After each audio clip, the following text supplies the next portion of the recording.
Andrew. We are waking up with a good amount of sunshine this morning. We've seen some patchy fog north and west of the metro area, but that's starting to lift.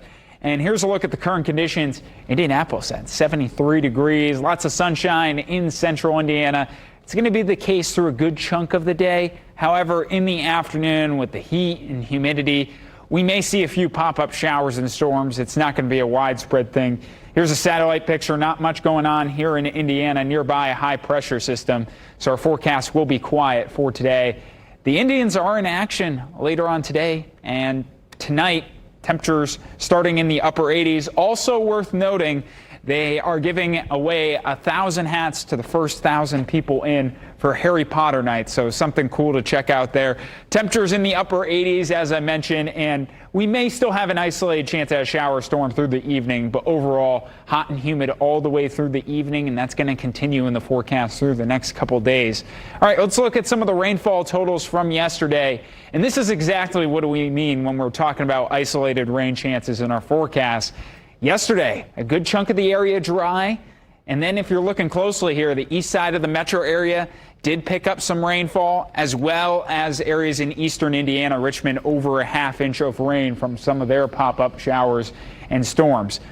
Right now, here's what's left of the visibility, basically lifted from our map, so likely not showing that anymore. Futurecast through the next couple hours will start to have some of those pop-up showers and storms in the afternoon, potentially into the evening hours. I wouldn't cancel any plans, just maybe monitor radar if you start to see some clouds darken up a bit. Into tonight, that's where we will have mostly clear skies, maybe another chance at patchy fog. Today's high temperature up to 90 degrees. That's above average. Average high for this time of year, 85. And next 5 days with the humidity tracker, if you're hoping for it to go away, we've got a couple days to go. Borderline miserable and then miserable category from now all the way until Tuesday. Tuesday, we do have a front on the way. And tonight we're falling into the lower 70s. Futurecast tomorrow as we're waking up across the area. I do think a lot of areas in central Indiana wake up tomorrow morning dry.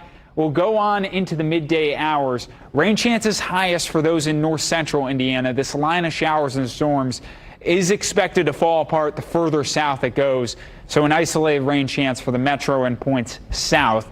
But we'll have that and then likely some quieter conditions to close out Sunday. Temperatures still warm into the lower 90s. Best chances of rain in the midday hours. That 10 o'clock hour, potentially some of those showers and storms first arriving in north central Indiana before dipping through the rest of the area. More organized system on the way for Tuesday. This is the hope here. We'll have a cold front on the way and then showers and storms possible along that front late Tuesday, potentially in the afternoon and evening hours. Could bring some rainfall, and we still need it in some locations of the state. Hensley Legal Group 7-day forecast. Worth noting with all these rain chances, I know we have a good amount of rain icons in the forecast. A lot of these not widespread and confined to only a few areas, and none of these are going to be washout all-day type rain chances. You're going to find dry time basically every day in this forecast at some point. Temperatures in the low to mid 90s on Monday. When you factor in the heat index, that's up in the mid to upper 90s. Behind the front, some relief on the way to close out the week. Temperatures in the upper 70s. The best